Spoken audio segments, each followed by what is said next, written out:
جو آپ کو دنیا میں کہیں نہیں سنائی دے گی.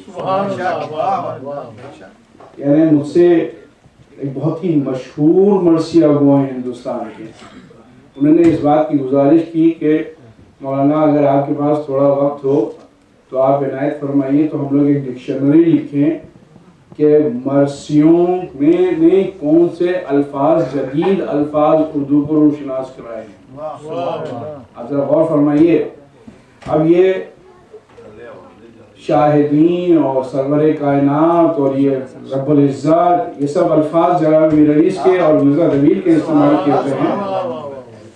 تو اس سے پہلے کبھی اردو میں نصیب نہیں تھے مرثیہ گو شعراء سے پہلے. پوری ایک زبان ہے کہ جو ایک خاص زبان ہے اردو میں، جو مرثیوں کی زبان ہے، یہ زبان کبھی نصیب نہیں تھی زبان کو، اردو زبان کو. اور ایسی زبان کسی اور جگہ، ایسے الفاظ، یہ ادبی الفاظ، یہ شفاف اور سلیس اور بلیغ الفاظ جو اردو زبان میں بولے جاتے ہیں، جس کو آپ سن کے بالکل سمجھتے ہیں کہ روزمرہ کی زبان ہے، یہ مرثیوں سے پہلے نہیں تھی. تو اس زبان کی چاشنی، زبان کی بلندی، زبان کی بلاغت، زبان کی سلاست، یہ سب مرثیوں کی بدولت ہے، یہ سب مجلس حسین کی بدولت ہے. دوسرے آپ کی خدمت میں عرض کروں کس طرح سے بیٹھیے، لوگ پیر پھیلا کے بیٹھ جاتے ہیں. آپ نے دیکھا ہوگا مجلسوں میں لوگ نہیں بیٹھتے. شہزادی کونین سیدہ عالم تشریف لائی ہیں، ہر مجلس میں وہ تشریف لا رہی ہیں. تو آپ کو اس بات کا دھیان رکھنا چاہیے کہ جب آپ بیٹھیں تو آپ کس طرح سے بیٹھیں. کسی بزرگ کے سامنے کس طرح سے بیٹھا جاتا ہے، کس طرح جو الفاظ ہیں ممبر کے وقت مخصوص الفاظ ہیں، رقیق نہیں ہونا چاہیے، ادب کے نیچے نہیں ہونا چاہیے، زبان کی جو بلاغت ہے اس کے خلاف نہ ہو.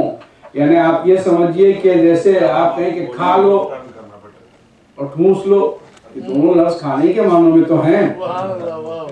نوش کرو، نوش کیجئے، نوش فرمائیے، کھانا کھا لیجئے یا ٹھوس لیجئے. تو اگر آپ زمین پہ بیٹھے ہوں تو چاہے جو لفظ استعمال کیجئے، لیکن اگر ممبر پر آپ تشریف فرما ہیں تو ایسے الفاظ استعمال کیجئے جو ادب سے گرے ہوئے نہ ہوں. یہ زبان کی چاشنیاں، یہ زبان کی فصاحتیں اور بلاغتیں، یہ زمین پر کس طرح سے بیٹھیں، یہ کس طرح سے ادب سے نماز پڑھیں، کس طرح سے ادب سے آپ بزرگوں کے سامنے بیٹھیں، یہ سب صدقہ ہے حسین ابن علی کا. خدا کی قسم کس کس جگہ پر کس طرح سے حسین نے اپنے کریم ہونے کا ثبوت دیا ہے، اور اپنے کرامت کے کیا کیا حسین ابن علی نے صدقات دیے ہیں قوم کو، اس کا کوئی اندازہ ہی نہیں کر سکتا ہے. صلوات بھیجیں محمد و آل محمد پہ. ورنہ سرور کائنات کے زمانے میں تو وہ لوگ تھے، پیغمبر اسلام ان لوگوں کو ہدایت کرنے کے لیے آئے تھے جو کھانا کھا کے ہاتھ پوچھنا نہیں جانتے تھے، دھونا نہیں جانتے تھے، اور یوں ہاتھ کر کے پوچھ لیا کرتے تھے. جسموں سے بوئیں آتی تھی ان کو یہ بھی نہیں پتا تھا کہ کس طرح سے کیا نظافت اور صفائی ہونا چاہیے جسموں کی. آل محمد کے صدقے میں انسانوں کو رہنے سہنے کا طریقہ آیا، لیکن انسانوں کے رہنے کا طریقہ تو بدل سکتے تھے آل محمد. افسوس یہ کہ دل نہیں بدل سکتے تھے، اور دلوں میں جو سیاہی موجود تھی وہ پیغمبر کے اسلام لانے کے بعد بھی موجود رہی. صلوات بر محمد وعلیہ. دیکھیے ہر قوم کی ترقی کا ذریعہ ہوتا ہے علم، اور جو قوم علم میں پیچھے ہے وہ ترقی نہیں کر سکتی، یاد رکھیے گا. اسی لیے پیغمبر اسلام نے ارشاد فرمایا کہ اطلب العلم من المہد الی اللحد. جب تم بچپنے میں جھولے میں ہو اس وقت سے لے کر جب تک کہ تم لحد میں نہ چلے جاؤ، علم حاصل کرتے رہو. اور ارشاد یہ بھی فرمایا کہ اطلب العلم ولو کان بالصین.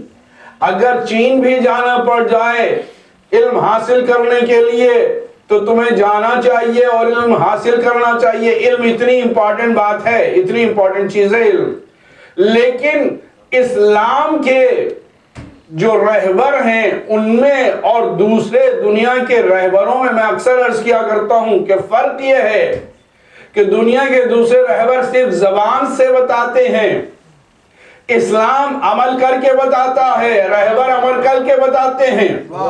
اگر صرف زبان سے کہا ہوتا اور کوئی ایسی جامع کتاب نہ چھوڑی ہوتی اسلام میں پیغمبر اسلام نے، تو کہتے علم کی تبلیغ تو کر رہے ہیں لیکن علمی کوئی چیز عطا نہیں کی ہے، لہذا قرآن دیا اور کہا کہ یہ قرآن وہ دے رہا ہوں کہ جو تمام علوم کے اوپر حاوی ہے، لا رد من ولا یابس الا فی کتاب مبین۔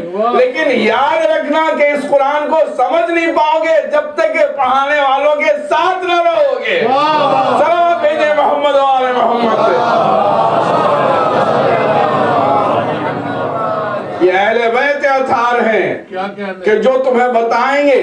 یہ مدرسے میں دونوں چیزیں ہونا چاہیے، ایک تو مدرس ہونا چاہیے اور ایک کتاب ہونا چاہیے۔ میں نے آج تک کوئی مدرسہ نہیں دیکھا، آپ کی دعا سے میں نے 15-20 جگہوں کے اوپر پڑھایا ہے یا پڑھا ہے، تو اس کی جگہ میں نے کہیں پر نہیں دیکھا کہ کہیں پر بھی مدرسے میں یا کتاب نہ ہو یا مدرس نہ ہو۔ لیکن یہ مسلمان اکیلی قوم ہے کہ جس نے کتاب تو لے لی ہے لیکن مدرس کو نہیں لیا۔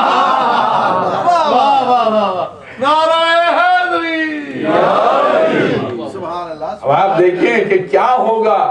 ایک مدرسہ ہے، اسلامی مدرسہ، اس میں قرآن جیسی کتاب دی گئی۔ حضور محترم، ہم مسلمان اس لیے ہیں کہ مسلم گھر میں پیدا ہوئے، یہ اللہ کا کرم ہے، احسان ہے کہ سید کے گھر میں پیدا ہو گئے تو سید ہو گئے، شیعہ کے گھر میں پیدا ہوئے تو شیعہ ہو گئے۔ لیکن اگر یہ کہیے کہ ہم نے علم کا مطالعہ کیا ہے، مذہب کا مطالعہ کیا ہے، تو مطالعہ نہیں کیا ہے۔ کمپریٹیو اسٹڈی میرا خاص سبجیکٹ ہمیشہ رہا ہے۔ میں نے جب انگلینڈ سے LLM کیا تو اسلامک لاء میں بھی کمپریٹیو اسٹڈی کا ایک موضوع لیا تھا میں نے۔ تو کمپریٹیو اسٹڈی اگر آپ کیجئے اور دنیا کے دوسرے مذاہب کی کتابوں کو اسلام کی کتاب سے ملا کر دیکھیے تو آپ کو پتا چلے گا کہ دنیا کے دوسرے مذاہب کتنے کھوکھلے ہیں۔ یعنی یوں تو آپ چاہے کسی کی بھی تعریف کر لیجئے کہ بھائی فلاں مذہب بڑا اچھا ہے، فلاں مذہب بڑا اچھا ہے، لیکن جو مذہب، دیکھیے مذہب کی اسٹڈی، حضور محترم معاف کیجئے گا میں قطع کلام کر رہا ہوں، مولانا علی حیدر عابدی صاحب قبلہ نے یہ ارشاد فرمایا تھا کہ وہ 8:15 بجے چلے جائیں گے، سرکار آپ کو دیر نہ ہو۔ ابھی 15 منٹ اور رہوں۔ بہت اچھا ہے، ایک صلوات بھیج دیں محمد و آل محمد۔ آپ حضرات سے اس بیچ میں یہ بھی گزارش ہے کہ جو جو آنا چاہیں وہ آگے تشریف لائیں، تھوڑا جگہ خالی ہو جائے تو بہتر ہے۔ ایک صلوات محمد و آل محمد صلوات۔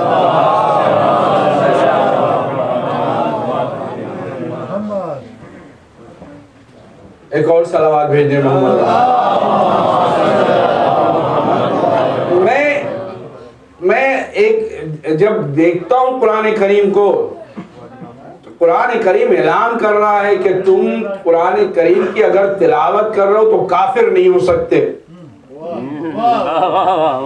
عجیب بات ہے۔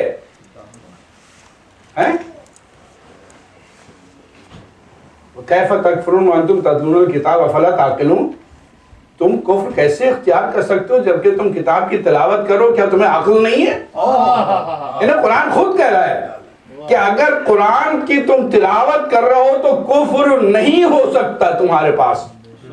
دعویٰ تو دیکھیے قرآن کریم کی کتاب کے اوپر انشاءاللہ میں کل کے مجلس میں کچھ اور عرض کروں گا، لیکن اتنی ضخیم کتاب جو قرآن ہے، اتنی ضخیم کتاب کوئی بھی کسی بھی مذہب کی نہیں ہے، اور زندگی کے معاملات میں کون سی چیز ایسی ہے کہ جو اس قرآن میں نہیں بیان کر دی گئی ہے؟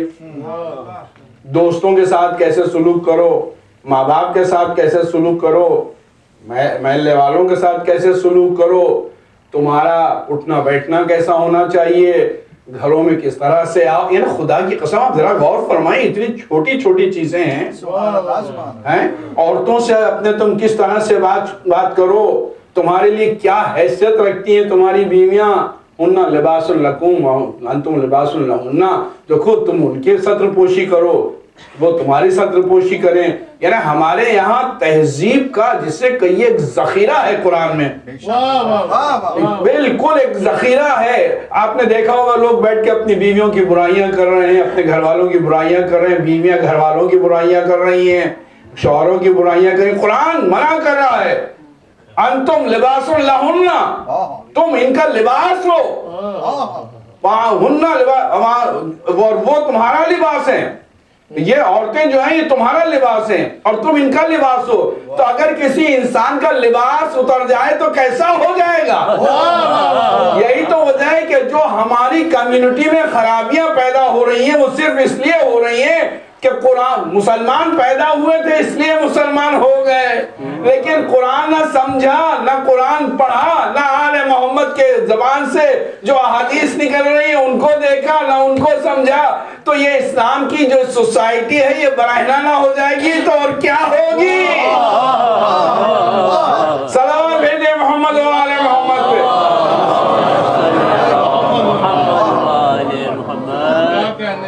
بآواز بلند صلوات بھیجیے محمد. یعنی زبانیں جل جائیں اگر حضور سرور کائنات کے بارے میں ایک کوئی بھی غلط بات نکل جائے منہ سے. لیکن قرآن میں یہ بھی مثال دے دی گئی کہ دیکھو ہمارا نبی جو نور مکمل ہے، جو ہمارے نور کا پرتو ہے، جو اول مخلوق ہے، جس کے صدقے میں دنیا خلق ہوئی، رحمت للعالمین ہے، رسول اکرم ہے، خاتم النبیین ہے، افضل انبیاء ہے، سب ہے. لیکن ہم نے ان کو بھی جب پکارا ہو تو یہ کہہ دیا لئن اشرکت لیحبطن عملک. دیکھو اگر یہ نبی سے امکان نہیں ہے کہ وہ شرک کریں، لیکن ہم نے مثال کے طور پر دنیا کے سامنے پیش کر دیا ہے کہ چاہے کوئی ہو، یہ دوسرے جگہ ہوں گے، دوسری سوسائٹیز ہوں گی کہ بڑے لوگ اگر کوئی غلط کام کریں تو بخش دیے جائیں. یہ اسلام ہے، یہاں نبی کو بھی اسلام میں مساوی نگاہ سے دیکھا جاتا ہے. صلوات محمد و آل محمد پہ. یہ چیز غور فرمائیے آپ یہ کیوں ہیں؟ لوگ کہتے ہیں کہ امکان تھا. ارے حضور امکان تو اللہ نے اپنے لیے بھی کہہ دیا. لوگ دیکھیں یہیں سے پتہ چلتا ہے کہ کس کے دل میں کتنا شرک و کتنا کفر ہے. ہمیں معلوم ہے کہ یہ کیوں کہا گیا، ہمیں معلوم ہے کہ ہم کو بتانے کے لیے کہا گیا. جن کے دل میں ذرا سی بھی شک اور شبہ کی گنجائش تھی اسلام کے لیے اور پیغمبر کی عصمت کے بارے میں جو ذرا سا بھی شک کرتے تو ان کا دیکھیں رسول کے لیے بھی آ گیا ہے. تو اللہ نے کہا کہ اگر ہم نے رسول کے لیے کہا ہے تو دیکھو ایسی ناممکن اور محال بات بھی ہم بتائے دیتے ہیں کہ جو ہونے کا امکان نہیں ہے. ٹھیک ہے. اور اس کے بعد آیت اتری اور ارشاد ہوا کہ وَلَوْ كَانَ فِيهِمَا آلِهَةً إِلَّا اللَّهُ لَفَسَدَتَا. اگر اس دنیا میں، اس زمانے میں، اس عالم میں اللہ کے علاوہ بھی کوئی اور خدا ہوتا تو فساد ہو جاتا. تو اگر اللہ دوسرا ہونا ممکن نہیں ہے تو محمد کا شرک کرنا ممکن نہیں ہے.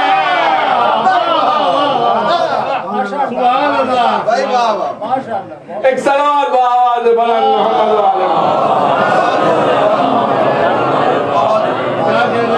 نعرہ تکبیر، اللہ اکبر، نعرہ رسالت، یا رسول اللہ، نعرہ حیدری، یا علی، لانتا صلوات، اللہم صلی علی محمد. میرے بھائی سلامت علی صاحب وہاں سے اشارہ مجھ سے کر رہے ہیں کہ آپ کہیے کہ لوگ تھوڑا سا اور آگے بڑھ جائیں.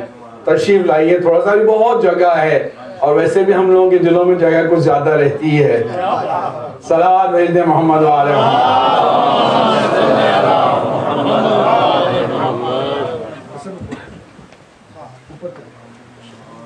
محمد والے محمد صلوات.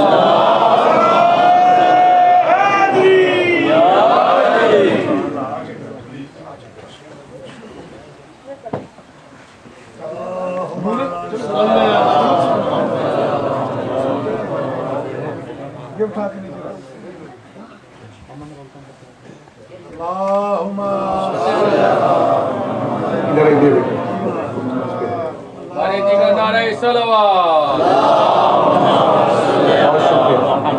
بہت شکریہ بیٹا. ایک باواز بلند صلوات بھیجنا. ایک بزرگ خانہ کی ذمہ داری یہ ہے کہ بچوں کو اسکول لے جا کے داخل کر دیں تعلیم کے لیے. کہ بھائی بچہ ہوا بڑا ہو گیا. یہاں تو دیکھیے ہندوستان اور پاکستان میں یہ کلچر نہیں ہے جو یہاں ہے. یہاں تو ہے کہ اگر آپ لے جا کے ایڈمیشن نہیں کرائیے اور بچے کی تعلیم کو آپ پوری طرح سے نہ دیکھیں تو ایجوکیشنل نیگلیکٹ کے چارج کے حساب سے آپ کو فیملی کورٹ میں کھڑا ہونا پڑے گا. میں نے فیملی کورٹ کی بھی بہت پریکٹس کی ہے تو وہاں پر میں دیکھتا تھا کہ ایجوکیشنل نیگلیکٹ صاحب بچے کی تعلیم کی طرف توجہ ہے. نیگلیکٹ کے جو کیسز ہوتے ہیں فیملی کورٹ میں اس میں ایجوکیشنل نیگلیکٹ بھی ہوتا ہے. اور اگر ماں باپ کو تنبیہ کرنے کے بعد ماں باپ نے اس طرف توجہ نہیں کی تو ماں باپ سے بچے چھین لیے جاتے ہیں. بچوں کو ننگے پیر بھیج دیجیے آپ اسکول, دوسرے دن وہاں سے ایکسپلینیشن آ جائے گا بچے آپ کے ننگے پیر کیوں تھے. بچوں کے ہمارے تو بچے بیچارے کس طرح سے پلتے ہیں, جس طرح سے بھی پل جائیں بس کرم ہے اللہ کا. ٹھیک ہے, یہاں آپ بچوں کے موزے صاف نہیں ہوں, کپڑے صاف نہیں ہوں, جسم پر کوئی نشان لگا ہوا ہو, کچھ ایسی چیز ہو, اسکول سے فوراً آپ کو کوئسچن آ جائے گا, آرڈر ٹو شو کاز. آپ بتائیے کہ آپ کے بچے گندے کیوں رہتے ہیں, ان کے جسم سے بو کیوں ہوتی ہے, ان کے بالوں میں جوئیں کیوں ہوتی ہیں, کیوں ہوتا ہے. آپ کو ایجوکیشن کو یہاں پر اہمیت دی گئی ہے, اس لیے یہ انتظامات ہیں. ہمارے یہاں بچے پیدا کر کے چھوڑ دیے, جو بھی دل چاہے کریں, اور وہاں پہ غربت کا بھی مسئلہ ہے. خیر بہرحال وہ ایک الگ موضوع ہے جو کبھی موقع ہو تو آپ سے عرض کروں گا. تو بچوں کو لے جا کے اسکول میں داخل کر دیجئے اور بچوں کو کتابیں لا دیجئے, اور جو انسٹیٹیوشن ہے اس کی ذمہ داری ہے کہ وہاں پر ٹیچرز رکھ دیے جائیں جو بچوں کو پڑھا دیں, ہے کہ نہیں. لیکن کیا آپ نے کبھی یہ دیکھا ہے کہ کسی اسکول میں آپ جا کر کسی بچے کو داخل کریں وہاں کوئی مدرس نہ ہو؟ اور پھر بچے اگر مان لیجیے کوئی مدرس بھی ہے اور وہ بچے ان سے مطلب نہیں چاہتے ہیں کہ وہ مدرس ہو, مدرس سخت ہے, امتحان زیادہ لیتا ہے, پڑھائی کے لیے زیادہ سختی کرتا ہے, ہوم ورک زیادہ دیتا ہے, تو کیا یہ ممکن ہے کہ بچے کہیں کہ صاحب ایسا ہے کہ ہم میں سے ایک بچے کو مدرس بنا دیا جائے؟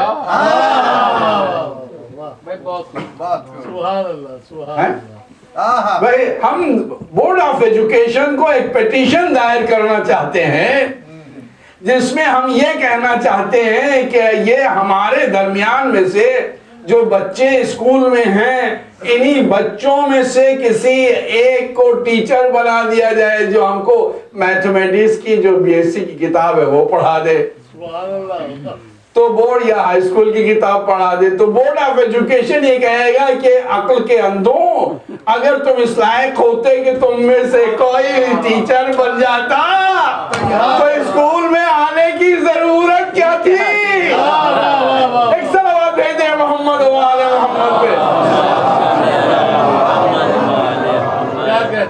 تو آج تک کسی دنیا کے کسی اسکول میں یہ نہیں دیکھا گیا کہ اسٹوڈنٹس خود اپنا ٹیچر بنا لیں.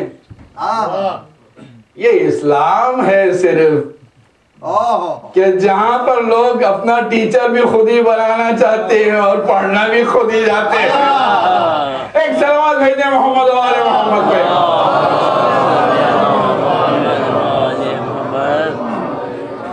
اچھا نہیں ہو سکتا ہے بہت سو کی سمجھ میں نہیں آئے، بس میں اس سے زیادہ تو کچھ عرض کر ہی نہیں سکتا. ٹھیک ہے، تو سوال یہ ہے کہ آیا نہیں ہوتے ہیں پڑھنے لکھنے کے بعد ہوتے ہیں ٹیچر، کسی منزل پر پہنچنے کے بعد ہوتے ہیں. وہی ٹیچر، وہی اسٹوڈنٹ جو ہیں وہ ٹیچر بھی بنتے ہیں، لیکن تعلیم کی منزل آخر حاصل کرنے کے بعد. اچھا دیکھیں سسٹم کیا ہے، اور آپ لوگ انجوائے کیجئے گا اس بات کو، کہ ہائی اسکول کو پڑھانے کے لیے ایم ایس سی ہونا ضروری ہے، بی ایس سی کو پڑھانے کے لیے ایم ایس سی یا پی ایچ ڈی ہونا ضروری ہے. لیکن پی ایچ ڈی کی منزل جب پہنچ جائے، جب پی ایچ ڈی بنانا ہو تو پی ایچ ڈی ہی پی ایچ ڈی بناتا ہے. یعنی اب وہاں پر یہ نہیں ہے کہ کچھ اور ہو. جو پی ایچ ڈی ہیں، جو ڈاکٹرز ہیں، جو ڈاکٹر آف فلاسفی ہیں، وہی گائیڈ کرتے ہیں، وہی پی ایچ ڈی بناتے ہیں، پروڈیوس کرتے رہتے ہیں. تو ہمارے جو پروفیسر تھے وہ ایک پی ایچ ڈی کے بعد دوسرے پی ایچ ڈی بنانے چلے گئے. ہم نے کہا کہ بھائی ان پی ایچ ڈیز کے لیے کچھ اور بھی تو ہونا چاہیے. نہیں کہا نہیں صاحب ڈگری وہی ہے.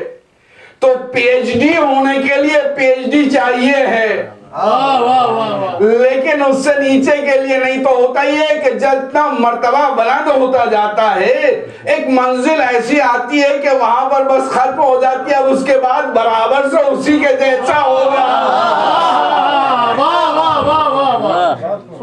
تو اسلام کے مدرسوں میں آدم آئے پڑھاتے چلے گئے، شیس آئے، نوح آئے، جناب ابراہیم آئے، موسیٰ آئے، عیسیٰ آئے.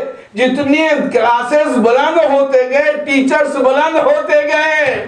جب ختم المرسلین آئے تو جس مرتبے پر وہ فائز تھے، اب اس کے بعد کوئی اور ڈگری والا نہیں آ سکتا تھا. لہذا ختم المرسلین کے بعد اب وہ آئے گا جو یا خود ختم المرسلین ہو یا ان کے جیسا ہو. ایک سلام بھیجے محمد و آل محمد پہ.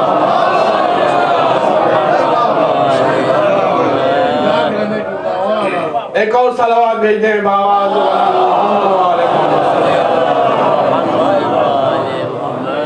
تو اب یہ دنیا کا یہ اصول ہے. سرکار آپ معاف کیجئے گا مجھے، بسم اللہ. ایک صلوات بھیج دیں محمد و آل محمد.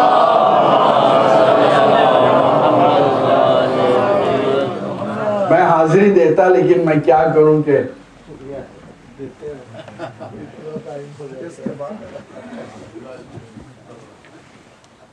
برائے خوشنودی محمد و آل محمد صلوات.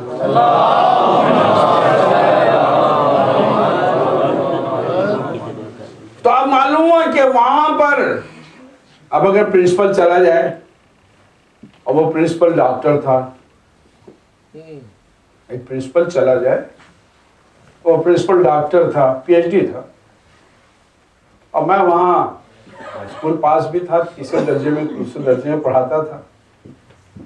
میں نے کہا بھائی یہ پرنسپل کی جگہ خالی ہوئی ہے، ذرا مجھے رکھوا دو. سبحان اللہ. تو جس سے کہوں گا وہ مجھے دو باتیں سنا کہ اور میرا مذاق اڑائے گا. ذرا سنیے گا. یہ زہری صاحب جو ہیں ہائی اسکول پاس، وہ پرنسپل جو گیا تو اس کی جگہ کے اوپر اپنے کو رکھوانا چاہ رہے تھے. ارے بھائی میں نے کیا غلطی کی ہے؟ پڑھانے کے لیے تو کہہ رہا ہوں. کامیاب پہلے خود تو پڑھ لو. اگر کلالا اور ابا کے نہیں معلوم، آنے نہیں معلوم ہے تو تم پڑھاؤ گے کیا؟ ایک صلوات بھیجیں محمد و آل محمد سے.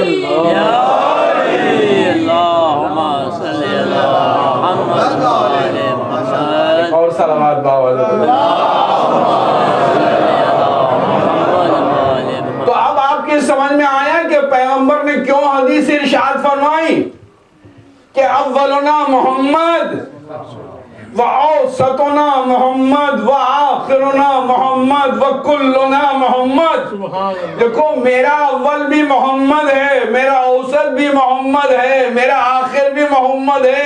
ہم کل کے کل محمد ہیں. اور قرآن کہہ رہا ہے، قرآن تو ہی بتا دا محمد کیا ہیں. تو قرآن کہتا ہے ما محمد الا رسول، محمد کا مرتبہ صرف رسالت سے سمجھو کہ آخری نبی ہیں. تو محمد کہہ رہے ہیں کہ ہمارا اول بھی محمد ہے، وہ بھی رسالت کا حامل ہے، آخر والا بھی رسالت کا حامل ہے. صلوات بھیج دیں محمد و آل محمد. لوگ کہتے ہیں کہ یہ شیعہ اپنے اہل بیت کو، آل محمد کو انبیاء ما سبق سے بڑھا دیتے ہیں. یہ بہت بڑا اعتراض ہے. بہت سے اعتراضات ہیں، میں جوابات اکثر دیتا رہتا ہوں. اس میں سے ایک اعتراض یہ بھی ہے کہ صاحب بھلے یہ چلیے امام مان لیا کہ ٹھیک ہے امام تھے یہ، لیکن کہاں امام کہاں نبی؟ یہ شیعہ کچھ حد سے زیادہ فضولی باتیں کرتے ہیں. یہ اپنے ائمہ کو انبیاء سے بڑھا، انبیاء ما سبق سے بڑھا دیتے ہیں. جن پر توریت اتری، جن پر انجیل اتری، جن پر یہ اترا وہ اترا. بھلا بتائیے وہ نبوت وہاں پہ وہی ہوتی تھی؟ میں کہوں مجھ سے نہ کہیے، رسول اسلام سے کہہ دیجیے. مجھے کوئی ضرورت نہیں، مجھے کوئی اس معاملے میں بحث نہیں. آپ جو کہتے ہیں وہ سب صحیح کہتے ہیں. رسول کے بعد دوسرے نمبر پہ سب سے بڑا نبی کون ہے؟ کون ہے؟ رسول کے بعد، رسول سے نیچا اور سب سے دوسرے انبیاء سے سب سے بڑا جناب ابراہیم ہے، لیکن صاحب کتاب نہیں ہے. وہ جو صاحبان کتاب ہیں ان صاحبان کتاب میں جناب عیسیٰ سب سے بلند ہے. صاحب کتاب ہیں، صاحب شریعت ہے، جن کی شریعت کئی سو سال تک چلتی رہی. اور انبیاء کے جو بزرگ تھے، اجداد تھے، وہ جناب عیسیٰ کی شریعت پہ کام کرتے رہے، اسی پہ عمل کرتے رہے. تو آپ ذرا سا غور فرمائیے کہ نبیوں میں عیسیٰ جو روح اللہ کا خطاب حاصل کیے ہوئے ہیں، جو صاحب شریعت ہیں، جو صاحب کتاب ہیں، محمد سے نیچے ضرور ہیں لیکن انبیاء میں بلند ہیں، سب سے بلند ہیں. حالانکہ قرآن کہہ رہا ہے تلک الرسل فضلنا بعضهم علی بعض، یہ وہ انبیاء جو ہیں، یہ رسول جو ہیں، ان میں سے ہم نے بعض کو بعض پر فضیلت دی ہے. یہ ایک الگ بات ہے. لیکن جناب عیسیٰ کتنے بلند ہیں اس کا اندازہ آپ یوں کیجئے کہ چوتھے آسمان پر اللہ نے بلا لیا. یعنی اگر ہمارے نبی کو معراج نہ ہوتی تو عیسائیوں کو کہنے کو یہ ہو جاتا ہے کہ ہمارا نبی تو آسمان پہ رہتا ہے. توجہ چاہتا ہوں، صلوات بھیجیں محمد و آل محمد پہ. تو آپ یہ بتائیے کہ وہ نبی افضل ہے یا کوئی اور افضل کا؟ نہیں، نبی افضل ہے، وہ عیسیٰ بہت افضل ہے.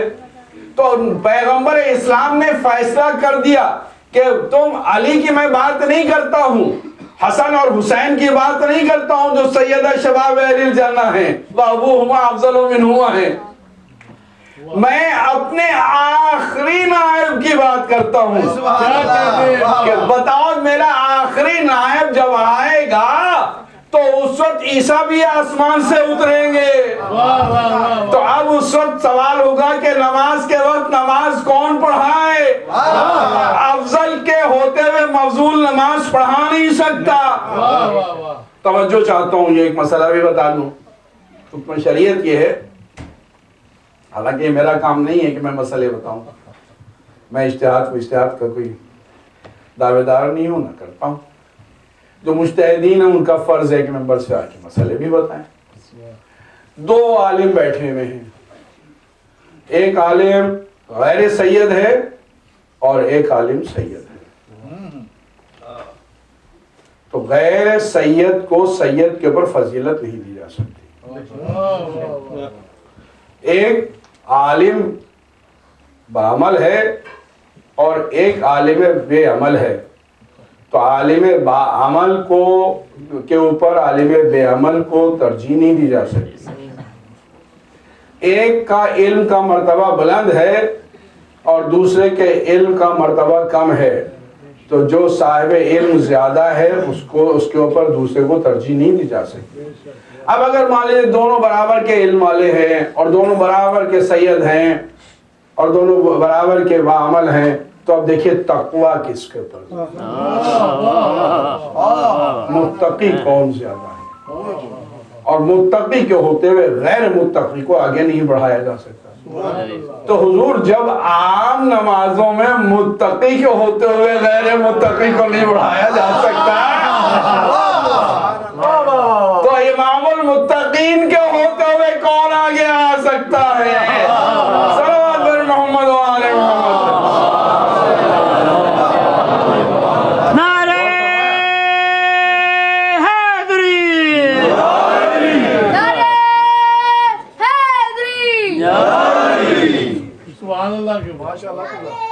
تو جناب جب آئیں گے عیسیٰ، ایک اور سے اپنے ایک زوردار نعرہ بلند کیجئے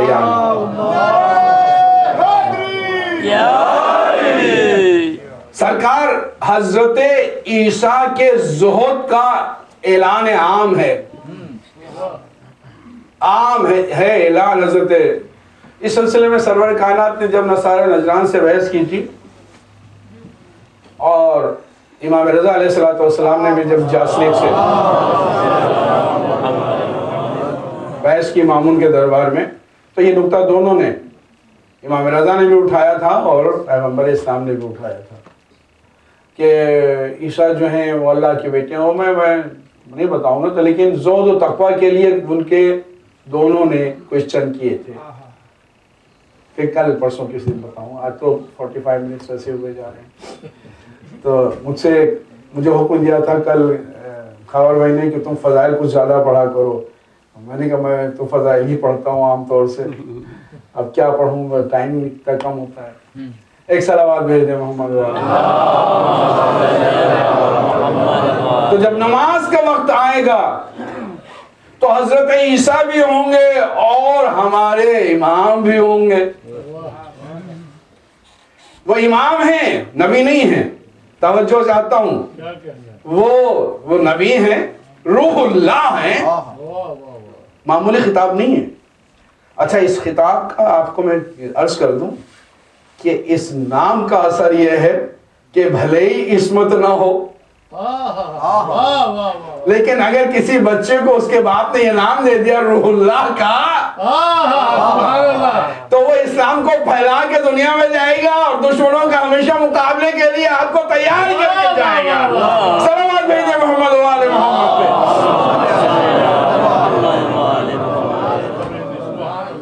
غور فرمائیے نام کا اثر۔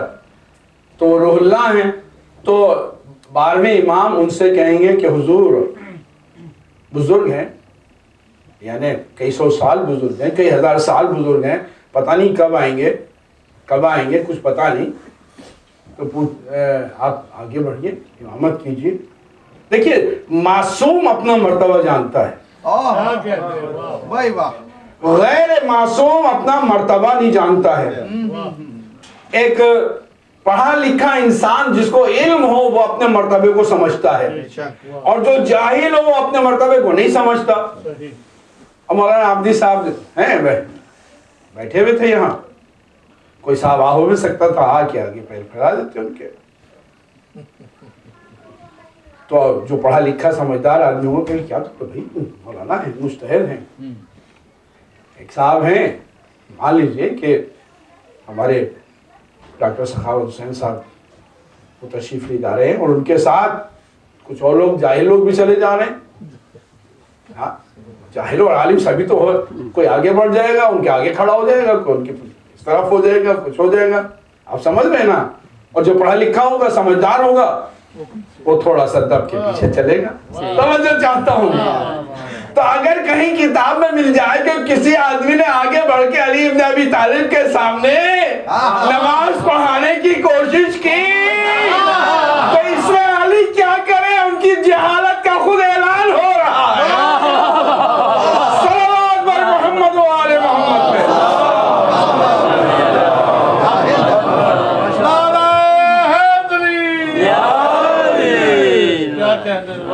واہ واہ واہ، تو جب عیسیٰ سے کہیں گے کہیں گے امام کہ حضور تشریف لے جائیے آگے نماز پڑھائیے، پیغمبر کی حدیث ہے، یہ میری گڑھی ہوئی نہیں ہے۔ اگر آپ کو دیکھنا ہو تو علائم الظہور میں دیکھ لیجئے اور جنات الجنان میں دیکھ لیجئے، کس میں دیکھ لیجئے، اس میں دیکھ لیجئے، ہزاروں کتابیں ہیں 12ویں امام کے اوپر، تو اس میں آپ دیکھیے گا کہ امام فرمائیں گے کہ حضور آگے تشریف لے جائیں، امامت کریں، تو جواب وہی ہوگا کہ جو جبرائیل نے رسول کو دیا تھا کہ یا رسول اللہ میں اس کے آگے قدم نہیں بڑھا سکتا۔ عیسیٰ رسول کے اس نائب سے کہیں گے کہ جو آخر میں آئے گا کہ آپ حضور آپ کے ہوتے ہوئے میری کیا مجال جو میں آگے بڑھ جاؤں، تو عیسیٰ محمد کے آخری نائب کے آگے نہیں بڑھ سکتے، تو پہلے نائب کی کیا منزلت ہوگی؟ صلوات بھیجے محمد و آل محمد۔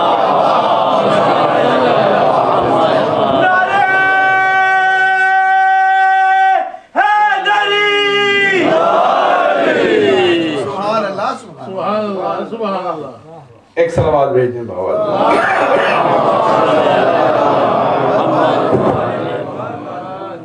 بارے دیگر نعرہ صلوات۔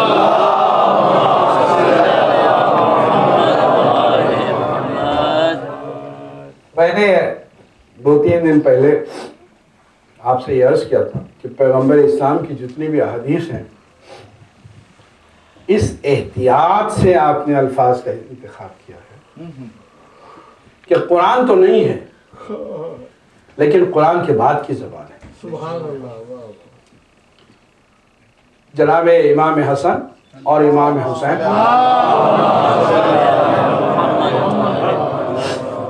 کی تعریف میں، ان کے فضائل میں آپ ارشاد فرماتے ہیں کہ بعض روایات میں الف لام کے ساتھ ہے، بعض میں الف لام کے بغیر ہے۔ الحسن والحسین، لوگ کہتے ہیں کہ جو اس میں معرفہ ہوتا ہے اس پر الف لام نہیں لگتا، پراپر نیم کے اوپر دا نہیں لگتا ہے، یہ مطلب ہے۔ تو اس میں معرفہ کے اوپر الف لام نہیں لگتا ہے، ٹھیک ہے، لیکن کبھی کبھی اگر بہت سے حسین جمع ہو جائیں تو اس سے بتانا ہوتا ہے کہ کس حسین کو ہم بتانا چاہ رہے ہیں۔ بہت سے اگر علی جمع ہو جائیں تو بتانا پڑتا ہے کہ کون سے علی کو بتا رہے ہیں۔ تو الحسن والحسین الف لام لگا ہوا ہے۔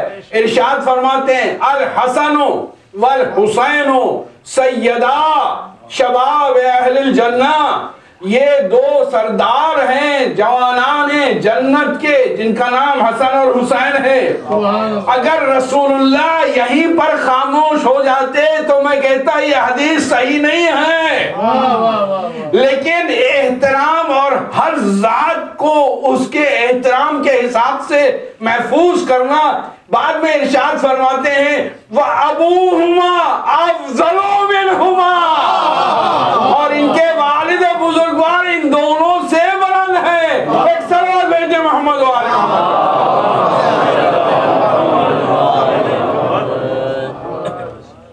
دیکھ رہے ہیں آپ کہ مولا کائنات کی منزلت کو کس طرح سے سیو کیا رسول اللہ نے۔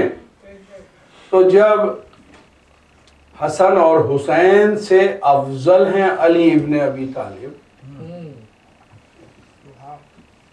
تو آپ سوچئے کہ عیسیٰ سے کتنے افضل ہوں، موسیٰ سے کتنے افضل ہوں۔ ہم اور آپ نہیں، جو اصحاب پیغمبر سمجھتے تھے اس بات کو، وہ جانتے تھے، وہ سمجھتے تھے۔ بہت سے کہ آپ کو معلوم ہے کہ علی ابن ابی طالب کے لیے، امام حسین کے لیے دوسرے لوگوں کی کیا کیا خیالات تھے۔ ایک مرتبہ یہ واقعہ لکھا ہوا ہے کتابوں میں اس کے ذمہ دار نہیں ہوں کہ صحیح ہے کہ غلط ہے، پڑھ رہا ہوں میں کہ ایک بار حضرت عمر کے خلافت کے دور میں جو امام حسین سے اور حضرت عمر کے ایک بیٹے تھے حضرت عبداللہ ابن عمر، آپس میں کچھ بحث ہو گئی۔ کچھ زیادہ عرصہ نہیں گزرا ہوگا، امام حسین کی عمر اس وقت کی ہوگی 7-8 سال کی ہو، کیونکہ رسول اللہ کے انتقال کے بعد 6 سال کے تھے، 2 سال کے حضرت ابوبکر کی خلافت رہی، اس کے بعد حضرت عمر کی خلافت ہو گئی، تو 8-9 سال کے زیادہ سادہ رہے ہوں گے۔ تو مدینے کی گلی میں کچھ بات ہو رہی تھی، تو امام حسین نے ان سے کہا کہ کیا بولتے ہو تم، غلام زادے ہو؟ یہ ظاہر سی بات ہے کہ حضرت عمر خلیفہ وقت تھے، خلیفہ زمان تھے، اپنے زمانے میں مسلمانوں کے خلیفہ تھے اور بہت ہی باروق خلیفہ تھے، آپ کو معلوم ہی ہے۔ تو بیٹے نے باپ سے جا کے شکایت کی کہ حسین نے چہرے کو رنجیدہ دیکھا، یا شکایت کی کہ حسین نے مجھے غلام زادہ کہا۔ یہ کتابوں میں ہے، آپ کو اکثر ملے گا۔ تو جیسے یہ کہا کہ مجھے غلام زادہ کہا، حضرت عمر نے کہا جلدی جا، جلدی جا ان سے کہہ دے کہ لکھ دے کہ میں ان کا غلام ہوں، اور جب میں مر جاؤں تو وہ ورقہ میری قبر میں رکھ دینا۔ تو حضور محترم تمام دنیا جانتی تھی کہ غلام ہونا عزت کی بات ہے، حسین بننا تو بہت مشکل بات ہے۔ صلوات بھیجیں محمد و آل محمد پہ۔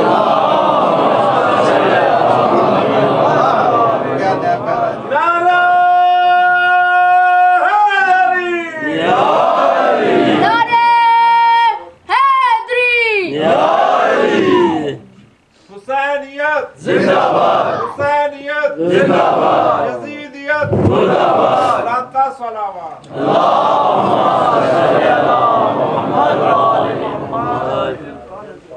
جو مخلص استاد ہوتے ہیں، جن کا مقصد اپنے شاگردوں کی تعلیم اور تربیت کرنا ہوتا ہے، وہ دنیا میں کسی چیز کی پرواہ نہیں کرتے۔ میرے سامنے اکثر کیسز آتے رہتے ہیں کہ ٹیچر نے کسی کو ڈانٹ دیا، یا کسی کو پھٹکار دیا، یا کسی کو سزا دے دی، تو اس کے خلاف پھر کیس بنتا ہے، یہ ہوتا ہے۔ یہاں کا تو سسٹم ہی ڈیفرنٹ ہے نا، آپ کو پتہ ہے۔ لیکن جو مخلص استاد ہیں، اساتذہ، وہ اپنی ذمہ داریوں کا احساس کرتے ہوئے کبھی یہ نہیں چاہتے کہ ان کے جو ان کو تعلیم دے رہے ہیں ان کی زندگی خراب ہو، اور ہمیشہ وہ اس بات کی کوشش میں لگے رہتے ہیں کہ بچوں کی تربیت کرتے رہیں، اپنے شاگردوں کی تربیت کرتے رہیں۔ اس کے لیے انہیں چاہے کچھ بھی سیکریفائس کرنا پڑے، چاہے کچھ بھی قربانی دینا پڑے۔ جو مخلصین ہیں وہ ہمیشہ قربانی دیتے رہیں گے۔ تو اسلام کی کتاب قرآن ہے، جس کو پڑھانے کے لیے پیغمبر اسلام نے اہل بیت کو معین کیا تھا اللہ کے حکم سے، اور اس کتاب کو پڑھانے کے لیے آل محمد نے سب طرح کی سیکریفائسیں کی، سب طرح کی قربانیاں دینے کو تیار ہوئے۔ کوئی دنیا میں کوئی انسان اتنی قربانیاں دینے کے لیے تیار نہ ہوا ہوگا جتنے حسین ابن علی نے۔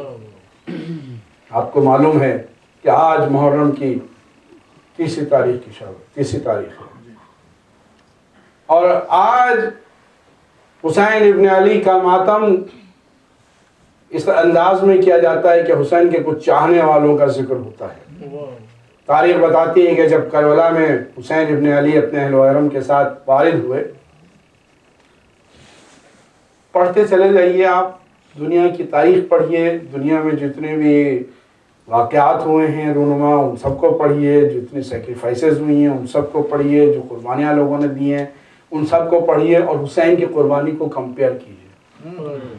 اور دنیا میں جتنے ظلم ہوئے ہیں مظلوموں پر، جنہوں ظالموں نے ظلم کیے ہیں، ان کے ظلموں کو دیکھیے، اور جو یزید اور ابن زیاد نے مل کر اہل بیت اطہار پر ظلم کربلا میں کیا ہے اس کو کمپیئر کیجیے، تو آپ کو یہ اندازہ ہوگا کہ دنیا کے جتنے بھی مظلومین ہیں ان کے اوپر جو ظلم ہوئے ہیں وہ سب ایک طرف ہیں، لیکن حسین ابن علی کے اوپر جو ظلم ہوئے ہیں اس کا کوئی مقابلہ نہیں ہے۔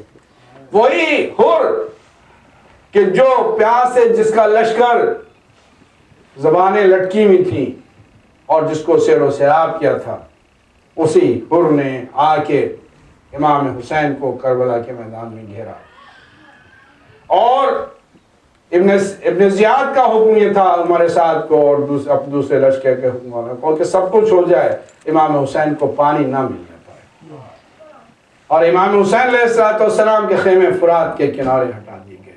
تاریخوں میں ملتا ہے، لیکن کتنا کریم آقا تھا۔ اکثر غور کیجئے، صرف جو لوگ حکمران ہوتے ہیں، جو لوگ صاحب حکم ہوتے ہیں، امر ہوتے ہیں، ان کو اس کی پرواہ نہیں ہوتی کہ ہم جا رہے ہیں کس کی زمین ہے، کس کی زمین ہے، ہماری ہے، ہماری جائیداد ہے، ہم حکمران ہیں، ہم کو اللہ نے حکمران بنا کے بھیجا ہے۔ وہ جن کو حکمران بنا کے اللہ نے نہیں بھیجا تھا، وہ جا کے یہاں سے وہاں تک تہنس کر دیتے تھے۔ حسین ابن علی جب کربلا میں آئے تو بنی اسد کو بلایا اور معلوم کیا کس کی زمین ہے، معلوم بنی اسد کی۔ ان کو دیکھیں، ذرا غور کیجئے کہ کتنا کریم آقا تھا، کتنا عادل آقا تھا۔ یہ ہمارا آقا یہ کیسا تھا، ذرا سی بات کا کتنا خیال کرتا تھا۔ بلایا اور بلانے کے بعد ان سے کہا یہ زمین ہمارے ہاتھ دے۔ انہوں نے کہا مولا ہم بھیج دیتے ہیں، بھیجنے میں کوئی نہیں ہے، لیکن مولا یہ زمین آپ نہ خریدیں۔ کیوں نہ خریدیں؟ کہا یہاں جب بھی کوئی پیغمبر، کوئی بھی نبی ادھر سے گزرا وہ مصیبت میں ضرور مبتلا ہوا۔ امام نے فرمایا آپ کو معلوم ہے کہ یہ ہمیں معلوم ہے، لیکن یہی جگہ ہماری مشہد کی، ہمارے لیے پہ خلق ہوئی یہ زمین، اور ہم اس کے لیے خلق ہوئے، خرید لیا، مجھے واقعہ نہیں پڑھنا ہے، پیسے دے دیے اور اس کے بعد ہبہ بھی کر دیا۔ یہ ہے کرم امام حسین کا۔ اور یہ ہبہ کیا، اس کے بعد یہ کہا کہ ہمارا زائر اگر کوئی آ جائے تو اس کو 3 دن تم یہاں پہ، ایسا کریم آقا۔ اور اس کو چاروں طرف سے گھیر لیے، جو کم سے کم تعداد ہے یزید کے لشکر کی، کم سے کم، مختلف مورخین نے مختلف تعداد لکھی ہے، جو منیمم ہے وہ 30,000 کی ہے، اور 1 لاکھ اور 3 لاکھ اور 30 لاکھ یہ سب ہیں روایتیں۔ اور کتنے لوگوں کو گھیرا ہے، کتنے لوگوں کو گھیرا ہے؟ 72 آدمی، بچوں کو، جوانوں کو، 100 رہے ہوں روایات سے، اگر آپ مختلف روایات دیکھیے 200 رہے ہوں، لیکن یہی نہیں تھا۔ ذرا غور کیجئے گا، میں صرف ایک تصور آپ کی خدمت میں پیش کرنا چاہتا ہوں کہ کربلا کے چٹیل میدان میں ابھی جو لوگ حج کے لیے جا چکے ہیں، خداوند اللہ آپ سب کو حج سے اور کربلا کی زیارت سے مشرف کرے۔ گرمی کے زمانے میں آپ باہر نہیں نکل سکتے، اتنی گرمی ہوتی ہے، اتنی دھوپ ہوتی ہے۔ چٹیل میدان میں آل محمد کے خیمے لگے ہوئے، جہاں چھوٹے چھوٹے بچے بھی، اور یہی نہیں ہے، حکم ابن زیاد تھا کہ جب لشکر کا کوئی بھی رسالہ جائے کربلا میں، ہر روز رسالوں پہ رسالے آتے رہتے تھے، تو ان کو حسین کے خیموں کی طرف سے دوڑاتے ہوئے گزارنا، تاکہ بچے دہل کے ماؤں کے سینوں سے لگ جائیں۔ یہ آپ ذرا غور فرمائیے، یہ انتظام تھا حکومت کا۔ تو جب بھی کوئی رسالہ آتا تھا، کبھی خولی کا رسالہ آ رہا ہے، کبھی حسین ابن امیر کا رسالہ آ رہا ہے، رسالوں پہ رسالے آ رہے ہیں، فوج و فوج بڑھتی جا رہی ہے، اور ماں جائی زینب ہر بار حسین سے پوچھتی ہے، چاہنے والی بہن زینب، اللہ کی قسم کیا زینب بہن تھی کہ جس کے جیسی بہن دنیا میں کسی نے نہیں دیکھی۔ ہر بار تڑپ جاتی تھی، بھیا یہ کس کا رسالہ آ گیا؟ بہن ابن زیاد نے فلاں کا رسالہ بھیجا ہے۔ ایک مرتبہ زینب نے اپنے بھائی سے یہ خواہش کی کہ بھیا آپ کو چاروں طرف سے گھیر لیا گیا ہے، کچھ قاصدوں کو آپ بھیجیے اپنے دوستوں کے پاس بھی، اپنے دوستوں کو بلائیے کہ آپ کی مدد کے لیے آئیں۔ امام نے جناب زینب کے کہنے سے کچھ خطوط لکھے، ان خطوط میں ایک خط جناب حبیب ابن مظاہر کو بھی بھیجا، اور جب وہ خط دیکھیں، کوفے کی ہوا کیسی بدل گئی تھی، وہ کوفہ کے جہاں جناب مسلم جب آئے ہیں تو 18,000 کوفیوں نے صبح بیعت کی تھی نماز کے وقت، اس کوفے میں حالت یہ ہو گئی تھی کہ شیعہ اپنے کو شیعہ نہیں کہہ سکتا تھا، تو لوگ اپنے کو چھپائے ہوئے تھے، تقیہ کیے ہوئے تھے، تو امام نے مختلف لوگوں کو خط بھیجے، اور ان میں سے ایک خط اپنے بچپنے کے دوست حبیب ابن مظاہر کو بھیجا۔ اس میں کیا لکھا کہ اے حبیب، تم کو ہمارا رشتہ پیغمبر اسلام سے معلوم ہے، تم ہمارے بچپنے کے دوست ہو، ہم اس لیے تمہیں لکھ رہے ہیں، تمہارا یہ دوست اس وقت میدان کربلا میں گھیر لیا گیا ہے، اے حبیب دیکھو اس وقت تم اپنی جان کو بچانا نہیں، اس وقت ہمیں تمہاری مدد کی ضرورت ہے، ہماری مدد کے لیے آؤ۔ یہ خط لکھا، اور لکھا اوپر کا ایک جملہ، الی الرجل الفقیہ حبیب ابن مظاہر، رجل فقیہ، امام کے ہاتھ کی سند ہے، خدا کی قسم ہم اپنے کو چاہے مجتہد لکھ دیں، اپنے کو حجت الاسلام لکھ دیں، اپنے کو آیت اللہ لکھ دیں، آیت اللہ العظمیٰ لکھ دیں، لیکن امام کے ہاتھ کی سند اگر ہے کسی کو تو رجل فقیہ حبیب ابن مظاہر۔ اور وہ خط لکھ کر نامور کو دیا، وہ کوفے آیا، آنے کے بعد ایک مرتبہ اس نے دق الباب کیا، جب دق الباب کیا تو اس وقت جناب حبیب ابن مظاہر کھانا نوش فرما رہے تھے، تو ایک مرتبہ نوالا گلوگیر ہوا، زوجہ سے کہنے لگے لگتا ہے کوئی آیا چاہتا ہے، ابھی یہ جملہ منہ سے نکلا تھا، ایک مرتبہ دق الباب ہوا، آواز دی من علی الباب، کون ہے دروازے پہ؟ تو جواب ملا انا برید الحسین، میں حسین کا قاصد ہوں۔ حبیب اٹھے، اور اٹھنے کے بعد جا کے دروازہ کھولا، پوچھا کاہے کے لیے آیا ہے؟ تو ایک مرتبہ وہ نام حسین دے دیا، حسین کا نامہ دیکھا حبیب نے، اور ایک مرتبہ سر پہ رکھا، آنکھوں سے لگایا، کلیجے سے لگایا۔ رسول کا زمانہ یاد آ گیا ہوگا جب امام حسین کے ساتھ جناب حبیب کھیلا کرتے تھے۔ ایک مرتبہ اس خط کو لیے ہوئے جناب حبیب ابن مظاہر گھر میں آئے، لیکن اس انداز سے آئے کہ جو جوش و خروش دروازے پہ تھا اس جوش و خروش کا اظہار نہیں کیا۔ زوجہ نے پوچھا کہ یہ بتاؤ کہ کون آیا ہے؟ کہا حسین کا نام پر آیا ہے۔ کاہے کے لیے آیا ہے؟ کہا حسین کربلا کے میدان میں گھر گئے ہیں، مدد کے لیے بلایا ہے۔ آپ نے دیکھا ہے کہ اکثر و بیشتر گھروں کی ہماری جو عورتیں ہیں، جو مستورات ہیں، جو مومنات ہیں، ان کو زیادہ شغف ہوتا ہے عزاداری سے، ان کو زیادہ شغف ہے زینب سے، ان کو زیادہ شغف ہے امام حسین سے۔ مرد نہیں جانا چاہتا مجلس میں، عورتیں کہتے ہیں نہیں چلو ہمیں مجلس میں جانا ہے۔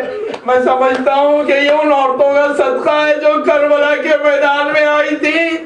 زوجہ نے پوچھا کہا کیا ہوا، کیا خیال ہے، کیا بات ہے؟ کہا کہ تو شہزادوں کی جنگ ہے، میں کیا کروں جا کے؟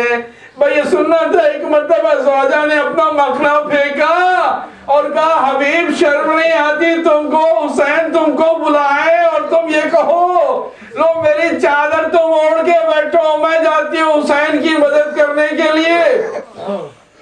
جزاکم ربکم۔ حبیب نے کہا نہیں مومنہ ایسا نہیں ہے، میں تو تجھے آزما رہا تھا، میں تو تجھے دیکھنا چاہ رہا تھا کہ تیرے دل میں کیا جذبہ ہے۔ اس کے بعد غلام سے یہ کہا کہ غلام تو جا اور جا کے شہر کے باہر کھڑا ہو جا گھوڑا لے کے، اور حبیب نے اپنے جسم پر زراعت کے کپڑے آراستہ کیے، کاشت کرنے کے جو کپڑے تھے وہ پہنے، اور کہا میں جاتا ہوں۔ اور حبیب اس کپڑوں کو پہن کے کہیں سے کوچے گلی سے ہوتے ہوئے جب پہنچنے لگے تو کچھ دیر ہو گئی۔ تو جب دیر ہو گئی تو حبیب جب پہنچے تو غلام گھوڑے کے منہ پر منہ مل کے کہہ رہا تھا کہ اے اسب با وفا، تو پریشان نہ ہو، اگر حبیب نہ آئے تو میں تجھ پر سوار ہو کر حسین کی مدد کے لیے جاؤں گا۔ اور گھوڑوں کی آنکھ سے، سواری کی آنکھ سے آنسو بہ رہے تھے۔ ایک مرتبہ مدینے کا رخ کیا حبیب نے، یا رسول اللہ آپ کے نواسے پر کیا وقت آ گیا کہ غلام بھی مدد کرنے کے لیے تیار ہیں۔ ایک مرتبہ حبیب نے اس سے کہا کہ نہیں میں آ گیا ہوں، لا یہ سواری مجھے دے۔ میں جاتا ہوں اپنے آقا کی مدد کرنے کے لیے۔ اور تو اس نے غلام نے پوچھا کہ آپ کا میرے لیے کیا حکم ہے؟ کہا تو جا، میں نے تجھے جا کے آزاد کر دیا۔ تو اس نے کیا جواب دیا؟ واہ حبیب، ساری زندگی تو نے خدمت لی مجھ سے، اور جب آزادی کا واقعی وقت آیا ہے مولا کی خدمت میں جانے کا تو تم مجھے چھوڑ رہے ہو؟ نہیں، میں بھی چلوں گا۔ ادھر سے حبیب اور وہ غلام ساتھ ساتھ چلے۔ ایک مرتبہ کوفے کی طرف سے کچھ گرد اڑتی ہوئی دیکھی تو حسین نے آواز دی، بھیا عباس، اے بیٹا علی اکبر، چلو جاؤ آگے استقبال کے لیے، میرا دوست آ رہا ہے۔ ایک مرتبہ حبیب نے جب دیکھا کہ عباس اور علی اکبر استقبال کے لیے آگے آ رہے ہیں تو اپنے کو گھوڑے سے گرا دیا اور ایک شور اٹھا، مرحبا کا مرحبا کا۔ یہ شور، اس کی آواز ایک مرتبہ خیمے میں جب زینب کے کانوں میں پڑی تو زینب نے فضہ سے پوچھا، فضہ کون آیا؟ کہا حسین کا بچپنے کا ساتھی۔ حسین کے ساتھی کو زینب نے سلام کہلوایا، جا کے حبیب کو میرا سلام کہنا اور شکریہ ادا کرنا۔ حبیب نے یہ سنا، ایک مرتبہ زمین کی خاک اٹھا کے اپنے سر میں رکھی، آئی وقت آ گیا کہ سیدانیہ مجھے سلام کہیں، جزاکم ربکم۔ وہ وقت آ گیا عزیزان گرامی کہ جب حسین ابن علی کے پاس حبیب کے ساتھ ساتھ جناب ابو ثمامہ سیداوی آئے اور آ کے انہوں نے کہا کہ مولا میرا دل چاہتا ہے کہ اللہ کے پاس جب میں جاؤں تو آخری نماز آپ کے پیچھے پڑھ کے جاؤں اور میں اپنا منہ ان کو اللہ کو اس وقت دکھاؤں کہ میں آپ کے پیچھے نماز پڑھ کے آیا ہوں، تو کیا یہ ممکن ہے کہ ایک نماز آپ کے ساتھ اور ہو جائے؟ امام نے دیکھا، کہا کہ ہاں ہاں اول وقت، یہ اول وقت ہے، ابو ثمامہ خدا تم کو نماز گزاروں میں قرار دے۔ اور اس کے بعد جناب امام نے فرمایا کہ اس سے کہو اس قوم اشقیاء سے کہ ہم کو اتنی اجازت دے دے کہ ہم نماز پڑھ لیں۔ تو خدا کی قسم ذرا آپ سوچئے تو کیا قلب شکنی کی بات ہے کہ جس کے گھر سے نماز نکلی ہے وہ نماز کی اجازت مانگ رہا ہے۔ اور ادھر سے حسین ابن نمیر نے، خدا اس پر لعنت کرے، کہ اس نے یہ جواب دیا کہ حسین سے کہہ دو کہ نماز قبول نہیں۔ عزیزان گرامی، حسین ابن علی نے اپنے دو جانثار ادھر کھڑے کر دیے۔ لوگ کہتے ہیں کہ حسین کے چاہنے والے کیسے ہوتے ہیں؟ حسین کہ یہ دیکھو میرے چاہنے والے ایسے ہوتے ہیں جو مجھے نماز پڑھواتے ہیں۔ ایک طرف سعید ابن عبداللہ اور دوسری طرف زہیر قین۔ کبھی آپ نے غور کیا ہوگا کہ آپ اگر فرش پر جا رہے ہو تو آپ کے پیر میں اگر کوئی سوئی چبھ جائے، کوئی کانٹا چبھ جائے تو کتنے بے چین ہو جاتے ہیں، فوراً رک جاتے ہیں۔ خدا کی قسم یہ سعید اور زہیر کیسے تھے؟ تاریخ بتاتی ہے کہ ادھر امام نے نماز شروع کی، ادھر تیر آنا شروع ہوئے۔ جو تیر آتا تھا کبھی سعید آگے سینے پر روکتے تھے اور کبھی زہیر روکتے تھے، اور حبیب ادھر سے کہہ کہ مولا ان بدبختوں کی اس کوئی بات کا تو جواب میں جا کے دیتا ہوں، میں نماز جنت میں آپ کے نانا کے پیچھے پڑھوں گا۔ اور حبیب آگے بڑھ گئے اور حملہ شروع کیا۔ ادھر حبیب حملہ کر رہے ہیں، اشقیاء کو ادھر الجھائے ہوئے ہیں، ادھر سعید ابن عبداللہ اور زہیر قین ان تمام تیروں کو اور نیزوں کو روک رہے ہیں۔ تاریخ میں ایک عجب جملہ ملتا ہے اور وہ یہ ملتا ہے کہ جب سعید گرے ہیں تو 13 تیر لگے ہوئے تھے، لیکن تلواروں کے اور نیزوں کے بھی ان کے اوپر نشانات تھے۔ تو معلوم ہوا کہ لوگ آگے تلواروں سے بھی حملہ کر رہے تھے اور نیزوں سے بھی حملہ کر رہے تھے، لیکن اتنے چاہنے والے تھے کہ جب تک امام نے سلام نہیں پھیرا سعید گرے نہیں۔ اور ادھر حبیب جا کے جنگ کرتے رہے۔ جنگ کرتے کرتے ایک مرتبہ حبیب نے آواز دی، مولا میرا آخری سلام قبول ہو۔ اور حسین دوڑتے ہوئے حبیب کے لاشے پر پہنچے۔ لاشے پر پہنچنے کے بعد حبیب کا سر اٹھا کے اپنے زانوں پہ رکھا، جسم سے تیروں کو صاف کرنا شروع کیا۔ میں کہوں گا مولا حبیب کے جسم سے تو تیروں کو صاف کر دیا، لیکن دیکھ لیں کہ خیام کے اوپر جناب زینب کی نگاہ تو نہیں ہے۔ ایک مرتبہ حبیب کے جسم سے تیروں کو صاف کیا، لیکن مولا جب آپ زمین پر تشریف لائے تو آپ کا لاشا تیروں کے کاندھوں پر بلند تھا۔ اور ایک مرتبہ زمین کربلا کو زلزلہ آ رہا تھا، حبیب کی روح قفس سے ان سرے سے پرواز کر گئی. Ya Hussein. Ya Hussein. Ya Hussein. Ya Hussein. Ya Hussein. Ya Hussein. Ya Hussein. Ya Hussein. Ya Hussein. Ya Hussein. Ya Hussein. Ya Hussein.